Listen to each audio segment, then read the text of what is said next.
રાષ્ટ્રીય વિજ્ઞાન દિવસ નિમિત્તે શહેરના સમા વિસ્તારમાં આવેલી નવયુગ અંગ્રેજી માધ્યમ શાળા દ્વારા સાયન્સ ડેની ઉજવણી કરવામાં આવી। વડોદરા શહેરમાં છેલ્લા 50 વર્ષથી કાર્યરત નવયુગ અંગ્રેજી માધ્યમ શાળા સમા દ્વારા આજે રાષ્ટ્રીય વિજ્ઞાન દિવસ નિમિત્તે સાયન્સ ડેની ઉજવણી કરવામાં આવી, જેમાં શાળાના ધોરણ 1 થી 9 અને 11ના વિદ્યાર્થીઓ દ્વારા સાયન્સના વિવિધ એકમો ઉપર વર્કિંગ અને નોન વર્કિંગ પ્રોજેક્ટ બનાવાયા, જેવા કે વિવિધ પ્રકારની સિંચાઈ system, life model, remote control car, પ્રદૂષણના વિવિધ પ્રકારો, પાણી સામ્રાજ્ય, સ્માર્ટ સિટી, ફ્યુચર પરિવહન, બ્લાઇન્ડ સ્ટિક, હાઇટ્રિક ટ્રેન, ગ્રીન હાઉસ, હૃદય અને ફેફસાનું મોડલ, કુદરતી રંગો અને વિવિધ પ્રકારના કપડાં, સેટેલાઇટ કમ્યુનિકેશન અને ઘણા બધા વિષયો ઉપર કુલ 85 વર્કિંગ અને નોન વર્કિંગ પ્રોજેક્ટ રજૂ કર્યા, જેના દ્વારા નવા વિચારો પ્રગટ થયા હતા।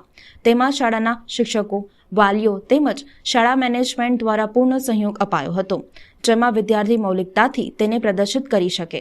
જેમાં મુખ્ય અતિથિ તરીકે MS યુનિવર્સિટીની સાયન્સ ફેકલ્ટીના ડીન હરી કટારિયા દ્વારા રિબન કાપી વિજ્ઞાન મેળો ખુલ્લો મૂકવામાં આવ્યો હતો।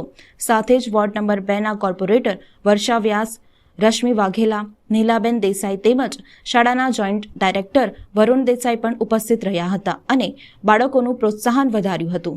આજે નેશનલ સાયન્સ ડે છે 28મી ફેબ્રુઆરી, જે દર વર્ષે આખા ભારતમાં ઉજવાય છે।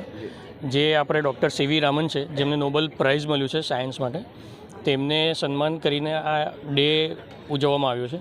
તે નિમિત્તે આપણી શાળામાં કુલ 85 જેવા પ્રોજેક્ટ્સ 1 થી 9ના અને 11ના વિદ્યાર્થીઓએ રજૂ કર્યા છે, જેમાં મુખ્ય મહેમાન તરીકે આપણે doctor Haribhai Kataria, dean faculty of science MS યુનિવર્સિટીના, સાથે અહીંયા સમા વિસ્તારના માની કોર્પોરેટર, એમને પણ આપણે ઇન્વાઇટ કર્યા છે અને છોકરાઓએ વિવિધ પ્રોજેક્ટ્સ કર્યા છે। મેઇન કેવું છે કે છોકરાઓમાં સાયન્સનું કે સાયન્સ શું છે, આમ જોવા જઈએ તો સાયન્સ ઇઝ એવરીથિંગ। આપણા સંવિધાનમાં પણ સાયન્સનું સાયન્ટિફિક ટેમ્પર હોવું જોઈએ, ક્યુરિયોસિટી હોવી જોઈએ એવું લખેલું છે। એટલે છોકરાઓમાં જો આ છોકરાઓ અત્યારથી સાયન્સની એક ક્યુરિયોસિટી કેળવે તો આગળ જઈને આ જ છોકરાઓ એન્જિનિયર, ડૉક્ટર, સાયન્ટિસ્ટ બની શકે એમ છે। એટલે વધુમાં વધુ છોકરાઓમાં સાયન્સની શું કહેવાય આવડત કેળવાય એની માટેનો આ પ્રોજેક્ટ રજૂ કર્યો છે અને એક જાતનું પ્રોત્સાહન મળે, એન્કરેજમેન્ટ મળે દરેક છોકરાને।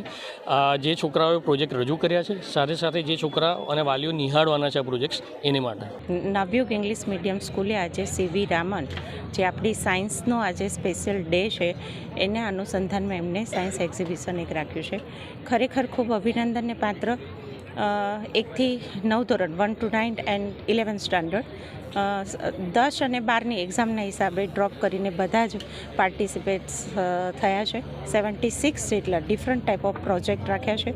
ખૂબ જ ઇનોવેટિવ છે। હાફ એન અવર હજી મેં તો જોયા છે, હાફ જેટલા, પણ ખરેખર છોકરાઓએ જે પોતાના આઈડિયાઝ કરીને જે ઇનોવેટિવ સ્કિલ એમની બતાવી છે, અભિનંદનને પાત્ર છે। સ્કૂલને પણ હું અભિનંદન આપું છું।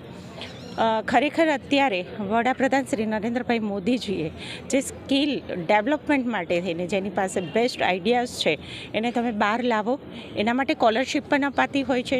એના પ્રોજેક્ટ જો આગળ ધપતા હોય છે અને એ આઈડિયાઝ ગમતા હોય છે તો દીકરાઓને ખૂબ સ્કોલરશિપ પણ સરકાર તરફથી મળતી હોય છે। તો આવો સૌ સાથે મળીને વિદ્યાર્થીઓની અંદર જે સ્કિલ ટેલેન્ટ છે એને બહાર લાવી સૌ ભેગા થઈને અને આ જ રીતે ભારતને આપણે સુપર પાવર બનાવી। આભાર, ધન્યવાદ। આજે નવયુગ ઇંગ્લિશ મીડિયમ સ્કૂલમાં સાયન્સ ફેરના ઉદ્ઘાટનમાં મને ગેસ્ટ તરીકે બોલાવ્યો।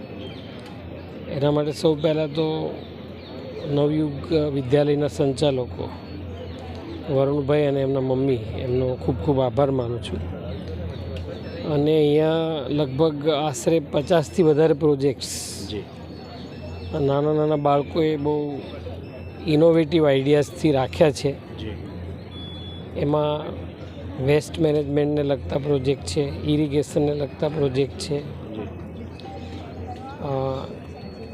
ઇલેક્ટ્રોનિક્સને લગતા ઘણા બધા પ્રોજેક્ટ છે, ઓટોમેટિક કાર, લિફ્ટ, આવા અનેકવિધ પ્રોજેક્ટો બાળકોએ બહુ સુંદર રીતે રજૂ કર્યા છે। અને ખરેખર સંસ્થાએ બાળકોને જે આ ઓપોર્ચ્યુનિટી આપી છે એ ખરેખર અભિનંદનને પાત્ર છે. કારણ કે આ સાયન્સ ડે સેલિબ્રેટ કરવાની પાછળનું કારણ જ એ છે કે વિદ્યાર્થીઓ ઇનોવેશન્સ તરફ વિચારે, શિક્ષકો ઇનોવેશન તરફ વિચારે, એટલે એ જ ખરા અર્થમાં સાયન્સ ડેની ઉજવણી છે. એટલે સાયન્સ ડેની ઉજવણીમાં બાળકો નવું નવું વિચારે, નવા નવા પ્રોજેક્ટ રજૂ કરે તો ખરેખર, અને વધારામાં શું થાય કે એક બાળકે પ્રોજેક્ટ કર્યો એ બીજું જોઈશે, એમાં અહીંયા 50 બાળકો એકબીજાના પ્રોજેક્ટ જોશે, એટલે એમને નવા નવા આઈડિયા આવશે. અને આજકાલ ગવર્મેન્ટ પણ સ્ટાર્ટઅપ, ઇનોવેશન આ બધી પોલિસીઓ લાયા છે, SSIP પોલિસી. એટલે માની લો કોઈ બાળકને કોઈ સારો આઈડિયા છે તો એને આગળ વધારવા માટેની ગ્રાન્ટ પણ હવે મળે છે. ઇવન એ લોકો MS યુનિવર્સિટીમાં પણ એપ્લાય કરી શકે છે. એટલે સરકારે હવે શું છે કે આ વસ્તુને એટલું સરસ ઉત્તેજન આપ્યું છે, એના પરિણામે હવે આપણે ત્યાં ઇનોવેશન સ્ટાર્ટઅપના લીધે ઘણા બધા નવા નવા સ્ટાર્ટઅપ, બાળકોમાં પણ હવે એક મારે કંઈક નવું કરવું છે એવી એક ભાવના ઊભી થઈ છે, જે ખરેખર બહુ સારી બાબત છે. Thank you.